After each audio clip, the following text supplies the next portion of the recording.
Le PPACI relance la pression politique. Après les récentes tensions nationales, le parti de Laurent Gbagbo appelle à poursuivre les manifestations pour dénoncer l'injustice, la répression et le manque de dialogue avec le pouvoir en place. Entre revendications populaires, contestation du 4 mandat et mobilisation des militants, la rue devient un véritable champ de bataille politique. Dans cette vidéo, nous analysons les raisons de cet appel, les enjeux cachés, les réactions du gouvernement et les risques d'escalade. La Côte d'Ivoire entre-t-elle dans une nouvelle phase de confrontation? Restez connectés, tout est décrypté ici.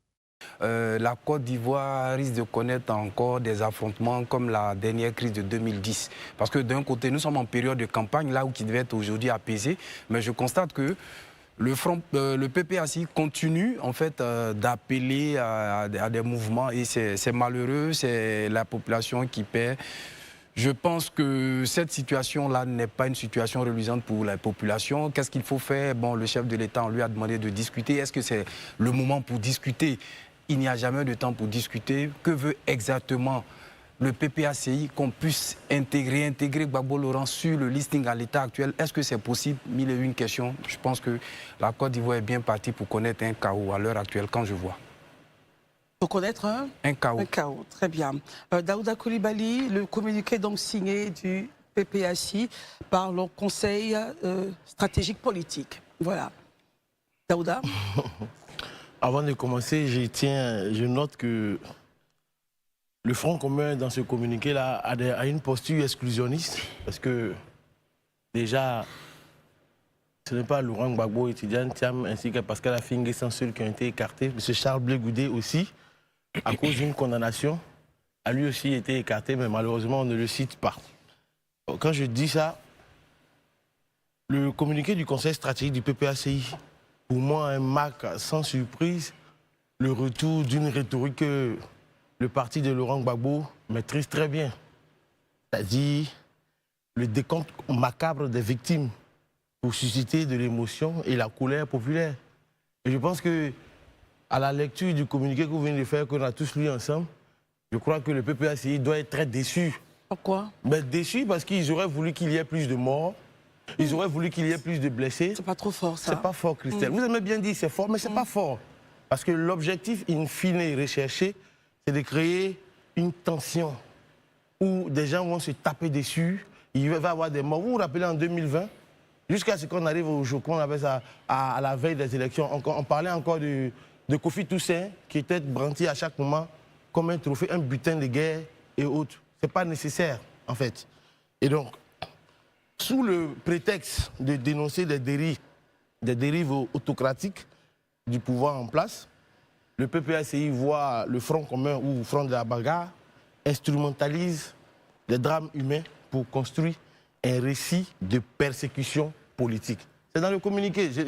Il ne fait qu'analyser le communiqué parce qu'ils sont persécutés, X est en prison, Y est en prison, donc ils vont faire une grosse liste. Voilà. Pourtant, Christelle, il allait être plus juste, plus cohérent, pour moi, hein, de soutenir un candidat à l'élection présidentielle actuellement. Il peut être de la gauche, hein. Si peut-être on estime que Billon n'est pas de la gauche, ou bien Henri Lagou n'est pas de la gauche, mais le Front commun aurait pu soutenir, par exemple, Simone Eivé épouse Gbagbo, ou bien encore le candidat de précaution, Awa Domelo, afin de participer à un front électoral crédible. Mais le PPACI a choisi de créer un climat de tension, de créer artificiellement, c'est très important, artificiellement, un climat de tension préélectoral. Mais depuis que, comment on appelle ça, les appels à manifestation ont commencé, je pense que tous les jours, vous et moi, on s'élève, on va au travail, les Ivoiriens vont à les occupations, les gens vont chercher leur pain quotidien pour payer leur maison. Aujourd'hui, la facture de CIE vient d'arriver. Dans quelques temps, la facture de celui-ci va arriver. Les gens doivent payer tout ça. Mais des gens sont assis, tapis dans l'ombre, disent oui, allez-y, marchez. Les gens, ils se nourrissent comment après? Ils payent leurs factures comment après? Donc, c'est vrai que dans certaines régions, il y a des actes de vandalisme. Parce que ce n'est pas de la protestation, il y a des actes de vandalisme qui sont perpétrés ça et là. Mais bon, tout ça, c'est des choses qui ont déjà existé ici en Côte d'Ivoire. Et pour moi, je vais terminer par ça. Ce communiqué ne vise pas au dialogue, encore moins à la réconciliation.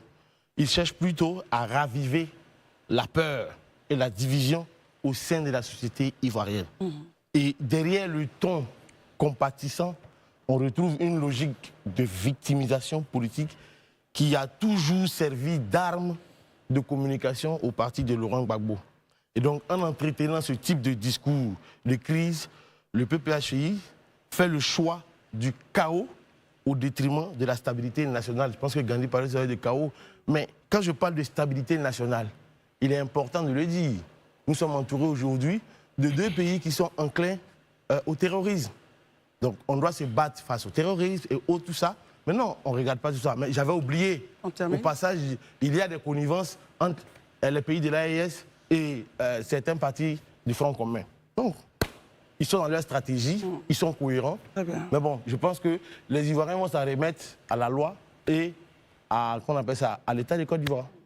Herman, dans le communiqué que nous avons, le PPACI fait un bilan qui est refuté par la police. La police a fait donc un communiqué disant attention, on parle du jeune Alouan Ernest, paix à son âme. Ce n'est pas le fait donc de la force de la police, c'est plutôt des individus non identifiés qui auraient donc poussé, enfin, oui, c'est cela, qui ont tiré. Et donc le PPACI refuse cela. Mais les informations que nous avons dans ce communiqué sont attestées par le PPACI, ce que la police refute, Herman, dans le communiqué signé du PPACI. Bon, je veux dire que sur la question du jeune décédé qui a été tué, la police a annoncé qu'elle mène des investigations à l'effet de trouver les auteurs de cela. Donc je veux dire, il n'y a pas à spéculer. Si le PPACI, dans sa déclaration, estime que ça a été le fait de la police ou bien des forces de l'ordre, c'est peut-être le moment aussi d'écouter certaines autorités de PPACI pour savoir davantage sur la question. Maintenant, moi je pense, je le dis encore, que c'est malheureux, la marche du 4 octobre aurait été autorisée et encadrée, qu'on n'en serait peut-être pas là. Et même les autres manifestations par la suite. Vous savez, c'est bien de dire que les partisans, mais les acteurs du Front commun essaient de créer une certaine crispation, mais je pense que c'est comme si on leur donnait une voix aussi pour pouvoir le faire. Parce que si des citoyens veulent manifester et qu'on leur pose des refus, pendant que par le passé, ces citoyens ont pu mener des marches, des manifestations qui ont été encadrées, qui ont été pacifiques, et que par la suite on n'accepte pas, je ne veux pas savoir ce qui a conduit à les raisons qui ont conduit à cela. Le contexte, c'est que des citoyens veulent marcher, et puis d'un autre côté, on a la loi qui dit non, on ne veut pas que vous marchiez. Comment oui, justement, on peut estimer, si on estime qu'ils sont partisans d'un certain chaos, on peut estimer que peut-être que on est tombé peut-être dans le piège. Aujourd'hui, on est là tous à assister à un spectacle qui est désolant. Je ne dirais pas chaos parce que je ne perçois pas encore le chaos et je ne souhaite pas. J'ai été à Montezo, par exemple, où il y avait un problème. J'y étais aujourd'hui. C'était tout calme. Les populations vaquent à leurs occupations et autres. Je veux dire que à certains endroits, il y a des points chauds. Il n'y a pas un chaos total aujourd'hui. Encore une fois, je pense qu'il faut peut-être essayer de toujours échanger avec les organisateurs de ces manifestations-là, que de forcément opposer une certaine rigueur dans l'observation de la loi.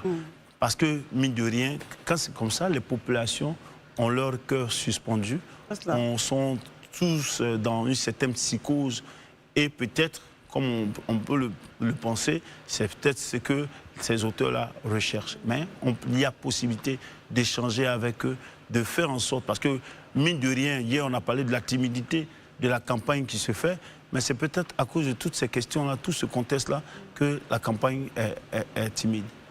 Très bien. Élisée Bouloubé, votre regard déjà sur le fond du communiqué produit par le PPACI. Et puis, on reviendra sur l'axe, hein, cet axe-là. La loi, on vous dit, la Constitution, donc, confère à tout citoyen, tout groupement de pouvoir s'exprimer librement. Et puis, à côté aussi, vous avez le point qui dit qu'il faut obéir aux lois et aux règles de la nation. À ce niveau-là, comment on règle la question pour qu'au final, la Côte d'Ivoire puisse avancer? Ok, je vais y arriver, Christelle, mais bien avant, permettez que je me prononce sur le communiqué qui a été produit. Déjà, ma première observation de forme, hein, il y a un véritable mélange de genres. C'est-à-dire? Le communiqué il est signé du PPACI, mais quand vous le lisez, on donne au CSP la responsabilité de s'attribuer certains verbatims. Quand vous le lisez à l'intérieur, vous dites par exemple le CSP, je dis encore le Front commun. Donc tantôt, le communiqué il est signé du PPACI. Hein. Du CSP ou du PPACI? Du PPACI. Il est signé du PPACI. Le CSP, c'est le Conseil supérieur du PPACI. Bien sûr. C'est stratégique. Oui, c'est stratégique. C'est un organe, bien sûr. Parce qu'il y a un organe. C'est stratégique et politique. Voilà, d'un organe du PPACI. Mais quand vous le lisez, vous voyez que chaque fois, on ramène le Front commun, on ramène même des partis de la CAPEO, tout ça.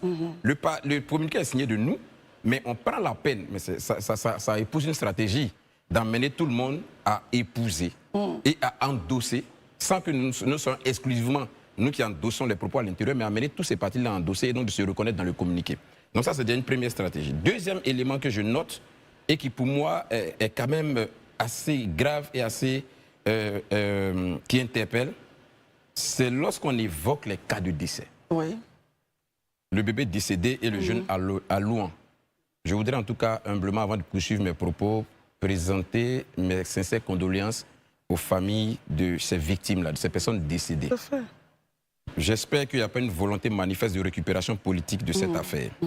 Parce que quand je lis précision importante, contrairement à ce qu'affirme le communiqué précipité de la police, le meurtre du jeune Alouan Ernest n'est pas le fait d'individus non identifiés. Les faits se sont produits sous les yeux des populations de Beaunois. Cet article-là suffit seul pour que le procureur demande que les auteurs de ce communiqué-là clarifient, donnent les preuves de ce qu'ils sont en train de dire. La police a dit que ce n'est pas elle. Eux, ils vous disent normalement que c'est la police et que ça se fait sous les yeux des populations. Les yeux des populations, c'est vague. Est-ce qu'on peut nous dire exactement qui a dit que effectivement c'est la police qui a tiré?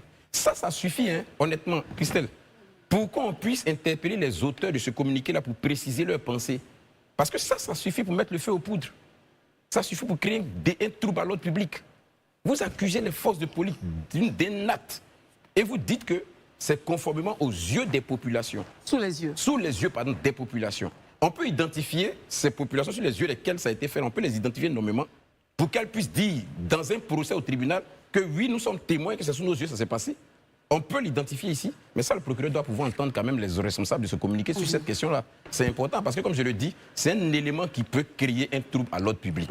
Ça, je voulais déjà revenir là-dessus. Très bien. Mais ce qui me choque un peu sur ce communiqué, tout le temps, on a évoqué le fait qu'il y a eu des répressions. Moi, je note deux choses.